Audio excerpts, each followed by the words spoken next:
Hello friends, spring onion paratha எப்படி செய்யலாங்கிறத பார்க்கலாம். அதுக்கு வந்து ஒரு கட்டு ஸ்ப்ரிங் ஆனியன் எடுத்துக்கிட்டு இந்த மாதிரி கட் பண்ணி எடுத்துட்டு ஃபைனாக சாப் பண்ணி எடுத்து வச்சுக்கோங்க.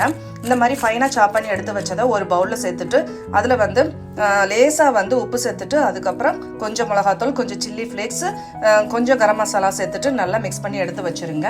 அதுக்கப்புறம் நம்ம சப்பாத்தி மாவு எப்போ போல பிசைஞ்சு வச்சுட்டு அதில் வந்து ஒரு உருண்டை எடுத்து இந்த மாதிரி நல்லா மாவை டஸ்ட் பண்ணிவிட்டு நல்லா சப்பாத்தி மாதிரி நல்லா பரத்தி விட்டு எடுத்துக்கோங்க.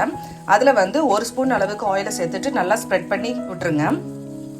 அதுக்கப்புறம் நம்ம ரெடி பண்ணி வச்ச ஸ்ப்ரிங் ஆனியன்ஸை வந்து பரவலாக நல்லா தூவி நல்லா லைட்டாக ப்ரெஸ் பண்ணி விட்டுக்கோங்க.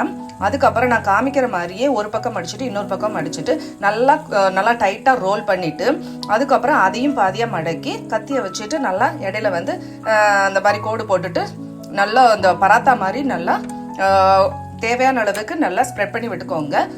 ரொம்ப அழுத்தமாக வந்து தேய்க்காதீங்க, அப்புறம் உள்ள ஸ்ப்ரிங் ஆனியன் ஃபுல்லும் வெளியில் வந்து ரிலீஸ் ஆயிரும். அந்த மாதிரி பண்ணாமல் நல்லா சப்பாத்தி கட்டையை வச்சுட்டு லைட்டாக வந்து பரத்தி விட்டுக்கோங்க. இல்லைனா கையால் கூட நம்ம தட்டி எடுத்துக்கலாம். இந்த மாதிரி தட்டி எடுத்த ஸ்ப்ரிங் ஆனியன் பராத்தாவை தோசைக்கெல்லாம் சூடு பண்ணிவிட்டு ஆயிலை தடவிட்டு ரெண்டு பக்கமும் நல்லா ஆயிலை விட்டுட்டு நல்லா சுட்டு எடுத்தாச்சுன்னா சூப்பரான ஸ்ப்ரிங் ஆனியன் வந்து பராத்தா ரெடி ஆயிரும். இந்த பராத்தா வந்து ஸ்ப்ரிங் ஆனியன் சாப்பிடாத குழந்தைகளுக்கு கொடுத்தா கூட ரொம்ப விரும்பி சாப்பிடுவாங்க, ரொம்ப டேஸ்டியாக இருக்கும்.